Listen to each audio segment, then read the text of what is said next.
Namaste everyone, welcome back to my channel. My name is Pratyaksha and today I am taking you through my study routine as a BMS student, that is Bachelor of Ayurveda Medicine and Surgery, gearing up for my term end exams. Studying for BMS can be quite challenging with the vast syllabus, but with the right routine and focus, it's definitely manageable. And did I make it?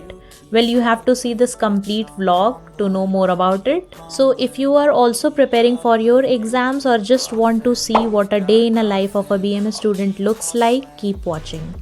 My first paper was Samhita. Samhita in second year means Charak Samhita Purvardh. I woke up around 5:30, questioning my existence in this degree.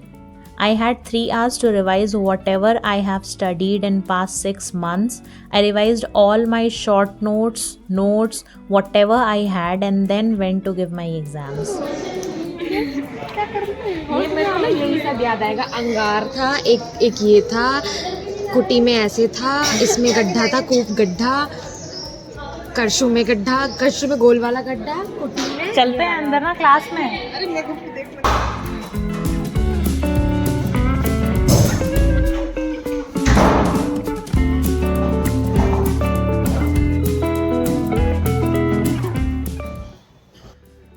I am back Samita का paper देके और honestly I don't know मेरा paper कैसा गया। बहुत ज़्यादा ख़राब नहीं गया बट बहुत ज़्यादा अच्छे की श्रेणी में भी नहीं डालेंगे उसको, क्योंकि क्वेश्चंस बहुत अजीब से थे। मतलब वैसे क्वेश्चंस थे जो चैप्टर पढ़ते समय बच्चा छोड़ देगा। मतलब मैं, मेरे 2 दोस्त, हम तीन लोग मिल के पढ़ाई कर रहे थे और हम तीनों ने कुछ ऐसे टॉपिक्स थे जो हम तीनों ने अग्री किया कि ये तो कोई पूछेगा ही नहीं, पर वो चीज़ें आ गई। और कुछ ऐसे 5 नंबर में भी एंडलेस 10 एंटाइटीज, एंडलेस 10 कैरेक्टर्स, ऐसा थोड़ा सा था। तो वो 10 याद करने में लिटरली वो क्या लिखूं हो गया था। ठीक है, रात गई बात गई। कल हमारा अगस्त का पेपर, उसको नहीं पढ़ा तो वो भी डस के चला जाएगा। I will make my lunch, उसके बाद थोड़ा सा रेस्ट करना पड़ेगा, ज़रूरी है। सोएंगे नहीं क्योंकि दिवा स्वप्न से दिमाग भी कम हो जाता है। सो या दिस इज द प्लान, बाकी आगे तो दिखता ही रहेगा। After dripping every ounce of knowledge about Samhita on first day, I got myself prepared to study for paper 2, that was Agad Tantra. अकेले मुझसे पढ़ा नहीं जा रहा था, so I called my friend. उससे भी अकेले नहीं पढ़ा जा रहा था, so we studied and cried together. Agad Tantra has basically 2 parts. The Ayurvedic part comprises of all the poison stuff like antidotes, its symptoms, its classical method of administration, and the modern part is forensic medicine, which is very, very interesting. I have watched almost all the crime investigation series and movies on Netflix after studying forensic, और अब सब कुछ समझ भी आता है। Then we had a little friends get together just to check that everyone is equally tormented. और आपकी तबीयत ठीक है? फिर भूल जाएगा कौन सा किसका था। कुछ ट्रिक में ऐसा रहे ना कि जिसका ट्रिक है वो भी उसका नाम आ जाए दिल में। ठीक है, बस ना दिल में डिग कर। हाँ, अभी जगह कपिल भांग धर फेंका दिमाग पर। कपिल भांग भांग मतलब भांग धर यानी धतूरा फेंका यानी। अच्छा, कपिल भांग धर के फेंका दिमाग पर। न्यूरोटॉक्सिक। कपिल भांग धतूरा आई पेन। कुपिलू भांग आई पेन। आई पेन में हाँ। फेंका आ गया ना, फेन ओ। जय गंजा पर लाता गोला अर्क स्नूली लांगली। और कपिल भांग धरकर फेंका दिमाग पर। धर के फेंका दिमाग पर। अब वो वत्सनाभ डिग कर लो, ओढ़ लो तुम। ऐसे कर दे, बस ना डिग कर दिल में तुम ओढ़ लो। डिग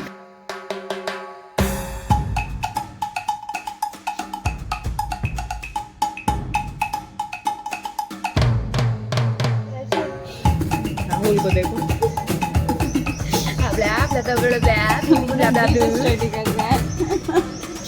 राहुल पेड़ के नीचे बैठने ज्यादा नहीं आएगा। बोधी ट्री।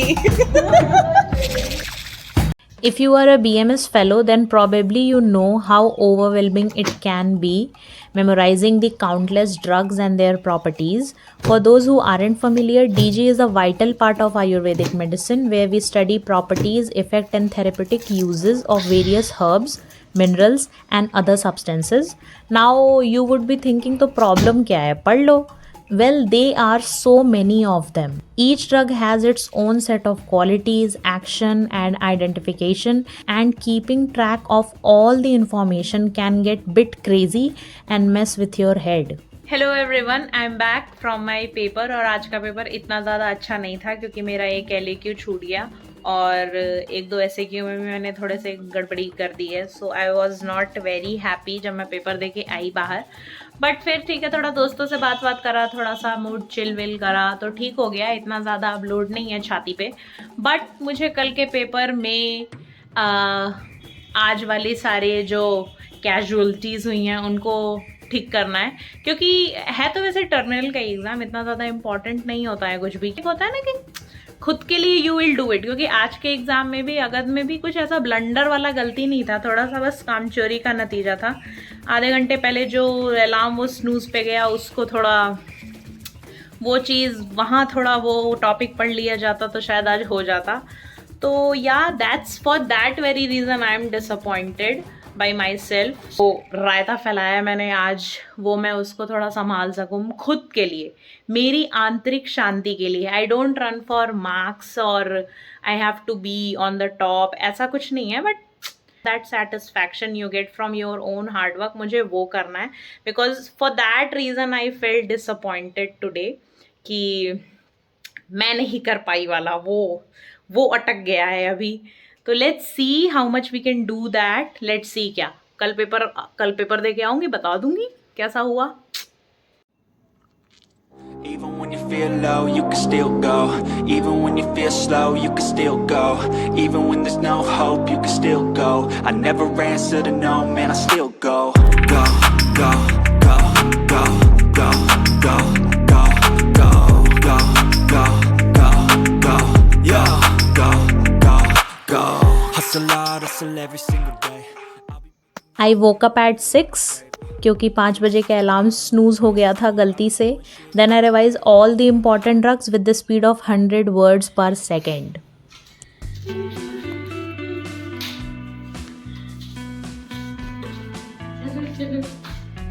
नहीं हुआ है, कुछ नहीं हुआ है।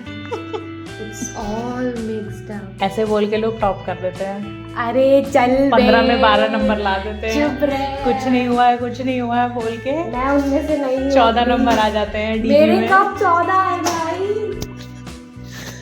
12 तो आए थे ना, 13 आए थे किसी पेपर में तुम्हारे। गलती से कभी हो जाता है। ये तो उसकी फैमिली, उसकी दोस्त, उसका ये इसका वो हो रहा है। ये इतने, और वो पढ़ी वो जो पहला वाला पॉइंट अंजलि भेजी थी, वो उसका वॉइस रिकॉर्डिंग सुन लेते हैं, वही इंग्लिश में ट्रांसलेट कर देंगे। ये सारे ड्रग्स हमें लिख के आने हैं। नहीं लेके आने, याद भी तो होना चाहिए।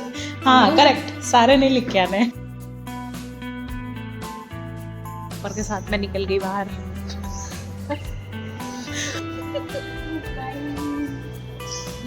जिज्ञासा, सबको बताओ कि पेपर सही में अजीब था, मेरा सिर्फ खराब नहीं गया है। यस, जो भी ये बोल रही है बिल्कुल सत्य कह रही है। पेपर था ना बीजक अजीब। नहीं आता है 10 नंबर है ना? में, नहीं। छोड़ के आए थे हम।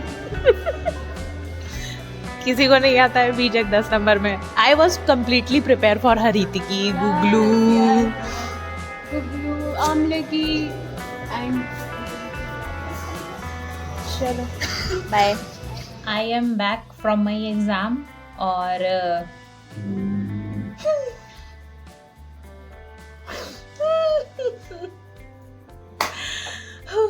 बहुत ही ख़राब गया पेपर मेरा।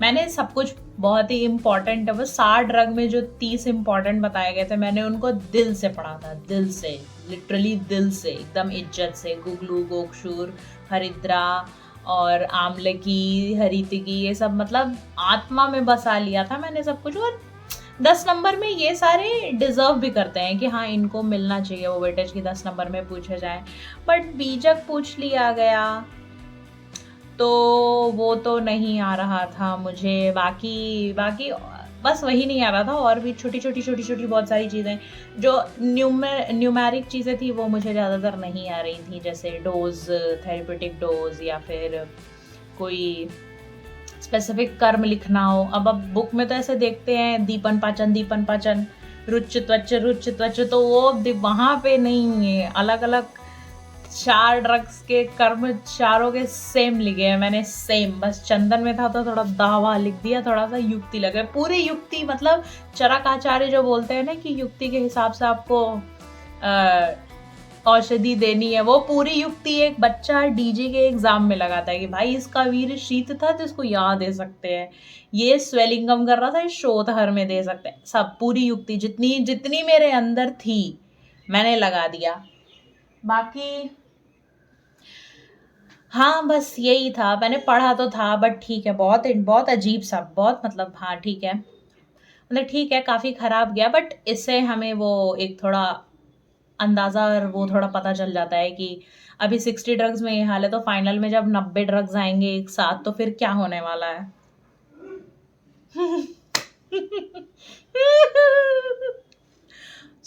कल है रसशास्त्र का पेपर, और रसशास्त्र का कोई भी सिलेबस ही नहीं है, मतलब कोई भी सिलेबस ऐसे ऑफिशियली नहीं बताया गया है, तो तुमको जो समझ में आए तुम पढ़ लो, ऐसा बोल देते हैं जितना पढ़ा है उतना आया। पढ़ाने को तो पता नहीं क्या क्या पढ़ा दिया जाता है, लेकिन ठीक है कितना तुम पढ़ोगे वो सब डिपेंड करता है। डीजी को क्लोज करते हैं, रो के कोई मतलब नहीं है। मेरा पेपर 1 घंटा पहले खत्म हो गया, I am back home 1 hour earlier. मैं फालतू में बैठी थी, अब पॉइंट वाइज जो चीज़ें हैं तो पॉइंट वाइज आप उसमें कहानी क्या लिखोगे कि बीजक के कुछ होता है, ये होता है, नहीं आ रहा तो नहीं आ रहा, आप कुछ नहीं कर सकते। वैसे नाम और फैमिली मेरे को देखने के बाद आया, वहाँ पे तो it's okay, I will not rant, क्योंकि बहुत मैं रो दूंगी। Now we will make some plan to study रसशास्त्र, और रसशास्त्र is my favorite subject। मुझे ऐसा लगता था थ्योरी पढ़ने से पहले, प्रैक्टिकल में मज़ा आती है बहुत ज़्यादा, लेकिन थ्योरी पढ़ो तो रसशास्त्र इतना डिलाइटफुल नहीं है, बट ठीक है, रसशास्त्र में काफ़ी चीज़ें पढ़ रखी हैं, कितनी याद रहेंगी एग्ज़ाम में वो अब डिपेंड करेगा कि how much exercise right now, और आज के दिन में मैं कितना कर रही हूँ। आई थिंक मुझे जो मैं मॉर्निंग का स्नूज बंद कर रही हूँ ना डेली, ये थोड़ा भारी नुकसान दे रहा है मेरे को आधा घंटा के चक्कर में। काश बीजक पढ़ लिया होता उस time. Never mind, the show must go on, आगे बढ़ते रहेंगे, रोने से कोई मतलब नहीं है। When you live alone और आपका एग्ज़ाम चल रहा हो, लेकिन बर्तन तो धोने ही पड़ते हैं।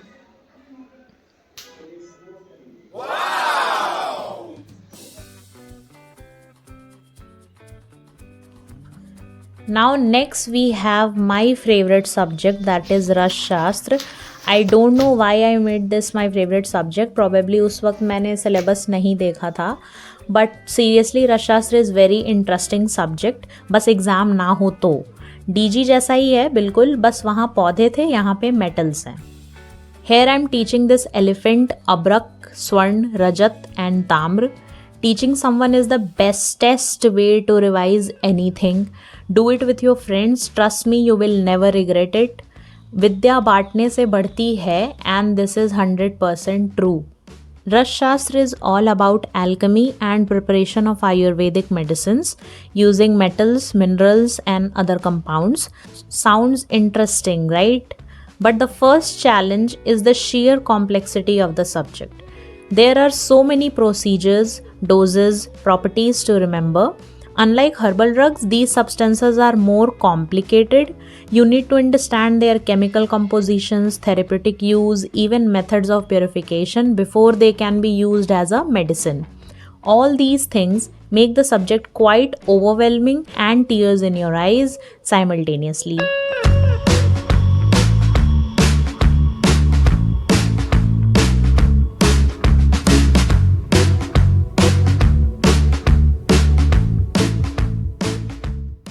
Following my regular ritual to revise everything first the important topics, then those जो रात में नहीं पढ़ पाया गया था। बहुत मजा आ रहा है आज, सच्ची में बहुत रोने का मन कर रहा है। शिलाजीत के ऊपर वाला सब भूल गए, 22 को याद आ रहा है, लेकिन 22 करने के लिए मैं क्रेडिट डाले जा रही 22 शिलाजीत के ऊपर। अरे वो आरोग्यवर्धन में शिलाजीत को ग्लू कटती और ये हाँ। उसके ऊपर का याद ही नहीं आ रहा क्या था। सबके डोज मिक्स हो गए यार। मैंने बोला था ना भस्म आएगा 10 नंबर में, 5 नंबर में भी देखो भस्म आएगा।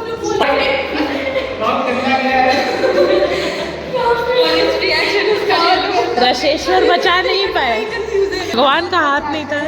खुद नहीं बच पा रहे, हमें क्या बचा।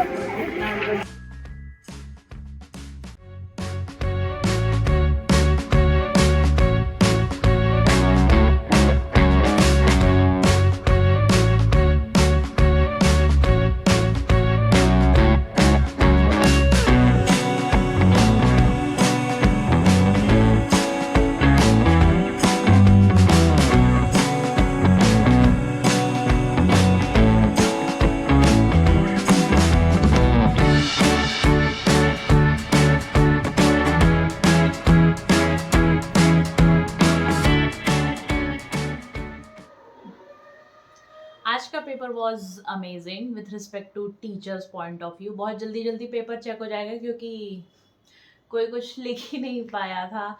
एंड मत जाओगे, you will get to know if you have studied Rasashastra, then only you can get that vibe. पर ठीक है, सबका पेपर वैसा ही गया है। आप ही की तरह मैं भी निराश हूँ, पर उम्मीद पर दुनिया कायम है। यही बात बोलना चाहूँगी कि दिल दुखा है, टूटा तो नहीं है, और उम्मीद का दामन छूटा तो नहीं है। तो अभी बहुत सारा पढ़ाई करना है, कल रोग निदान का पेपर है, और या only 2 papers to go, there is no time to grief, the show must go on.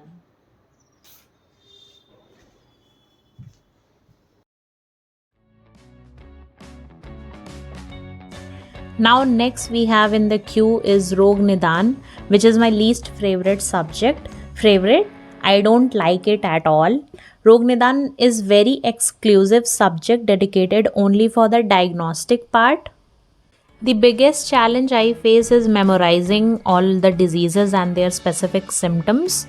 और सिम्टम्स में हमारे यहाँ तो रूप, पूर्व रूप और कॉम्प्लिकेटेड होता है सब कुछ। In Ayurveda diseases are categorized based on the dosha imbalance and the way they manifest in the body. So it's not just knowing the name and the cause of the disease, but also understanding its root cause, symptoms, how it progress in the body.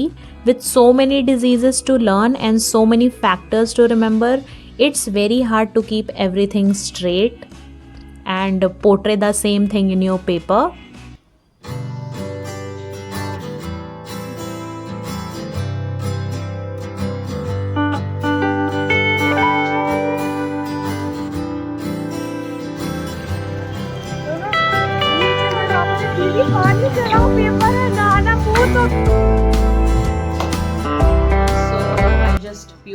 मैंने थोड़ी सी vomiting करी। अच्छी बात है कि उसमें कल रात का खाना नहीं आया था, सो एटलीस्ट माई डाइजेशन में तो कोई प्रॉब्लम नहीं है। शोकजन्य हो सकता है। पेपर लिखते time he I was feeling little bit नॉजियाटिक type का कुछ हो रहा था, पर मैं पानी पी के उसको थोड़ा सबसाइड करने की कोशिश कर रही थी। बट घर आते आते आई डिड सम एजिटेशन और मैंने कुछ निकालने की कोशिश करी, but it was nothing, there was nothing. शोकजन्य हो सकता है बिकॉज आई वॉज इन शोक एंड शॉक पेपर देख के।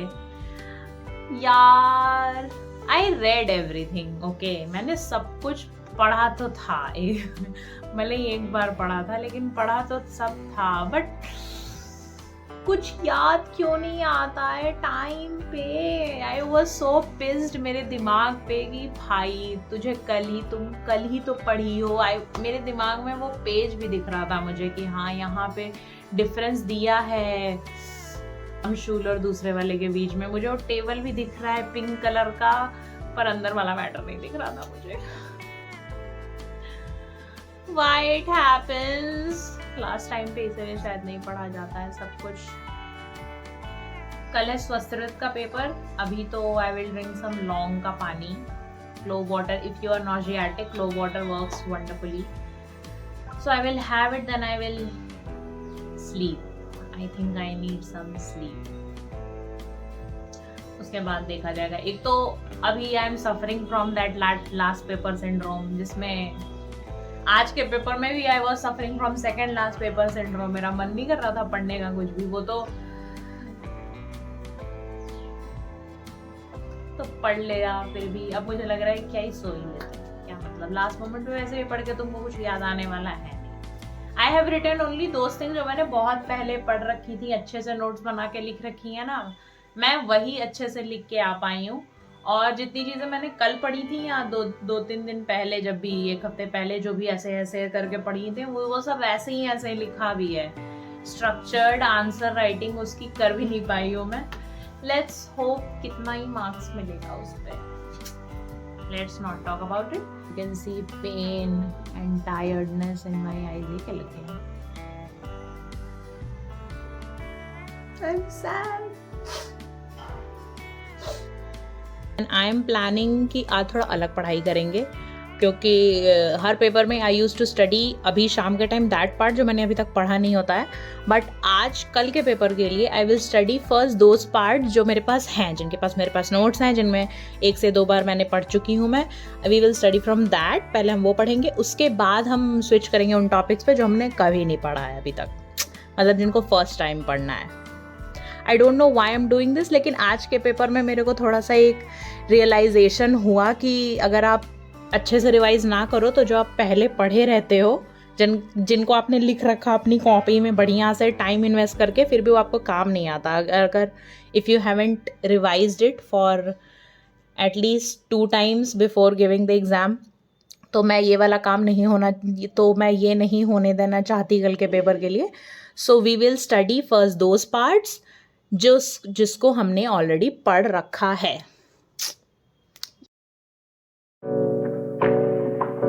Okay, first thing I would like to say, स्वस्तिविद बहुत अच्छा सब्जेक्ट है.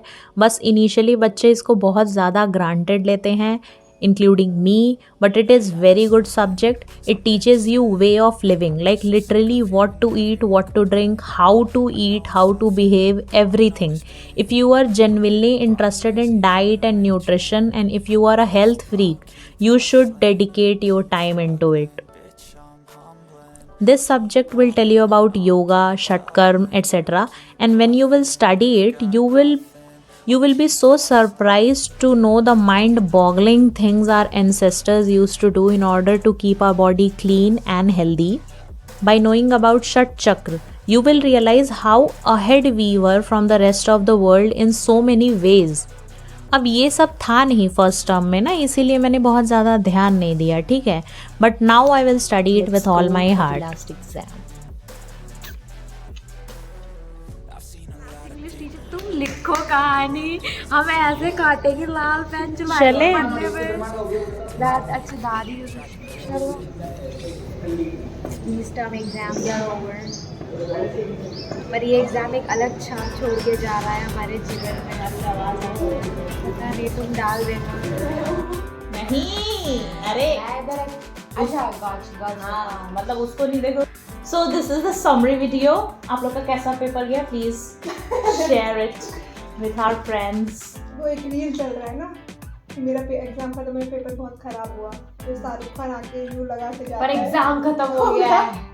अब पीछे गाना बजा देना. मैंने ऑलमोस्ट हर एग्जाम के बाद मैं एक मोनोलॉग शूट करती हूँ अपने घर जाके. उसमें हर पेपर में मैंने ये बोला, आज का एग्जाम अच्छा गया, आज का थोड़ा सा मुझे पता नहीं कैसा गया एग्जाम, आज भी ठीक ही ठाक गया. I am not confident, I am not happy with my performance. Her paper में यही बोलती हूँ, जो बहुत सत्य है. हर पेपर में मैंने कभी नहीं सुना किसी को कि कोई बोले ऐसा कि भाई आप तो मजा आगे फाड़ दिया पेपर में.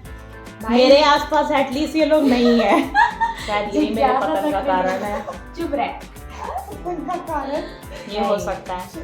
जाओ तुम टॉपर्स के साथ बैठो. नहीं, मिड टर्म एग्जाम्स में ऐसा नहीं होता है. इट्स नेवर पॉसिबल कि आप एग्जाम देके बाहर से निकलो और नहीं यू सेलिब्रेट. स्पेशली ये वाले टर्म एग्जाम में बहुत like reality check on the face बहुत वाला ज्यादा था भाई। reality check था, मतलब एकदम पता चल गया हर क्या पेपर करना है। ऐसा था सेट किया गया था कि तुमको तुम्हारी औकात दिखा देंगे। अब तुम पढ़ो फाइनल एग्जाम के लिए। सेकंड ईयर फर्स्ट ईयर नहीं है, नहीं है, नहीं 2 महीने में सेकंड नहीं ईयर हो है। रहा। Honeymoon phase is officially over. अब इतनी चरम सीमा पे पहुंच गया ना, ज्ञान देने का मन नहीं करता। ज्ञान होना भी चाहिए देने के लिए। पढ़ाई करना बहुत जरूरी है, बहुत और जरूरी। पहले से पढ़ाई करना तो और भी ज्यादा अपने जरूरी है। नोट्स बनाने बहुत जरूरी है। बहुत जरूरी है नोट्स। अपने नोट्स बनाने, क्योंकि लास्ट में बेटे दूसरे के भी नोट समझ में नहीं आते। तुम्हारा मेरे पास प्राणायाम में बहुत कम याद आ रहा था यार। बस पर किसने पढ़ाई नहीं होगा, पर तुमने तो वही क्वेश्चन आया था पहला। क्या Oh my God! क्या क्वेश्चन था? वो कैट और वो रिसर्च पे हाँ। ओह, लिखा ना मैंने तो खुद से लिखा है सब कुछ। अबे तू पढ़ लेगी, यार, पर ये तो कितना फॉर ग्रांटेड लेती है तू, तो पढ़ लेगी। अरे तू पढ़ लेती है, बस तुझे याद नहीं रहता ना। वाह, नोट्स तो होते हैं एटलीस्ट तेरे पास यार। याद क्या नहीं यूटिलिटी होते है इस हैं। ब्रेन की। वाओ, पढ़ लेती है, याद नहीं रहता। नहीं, बट सोचना It happened with content me. था। वही मैं सुबह तो प्रॉब्लम। सब पढ़ी थी डिजीज, Problem हेपेटाइटिस तो ए इसमें है। छोड़ी थी कि मैंने भी छोड़ दिया सिर्फ था। हेपेटाइटिस मैं इन्फ्लुएंजा तक गई थी भाई इधर।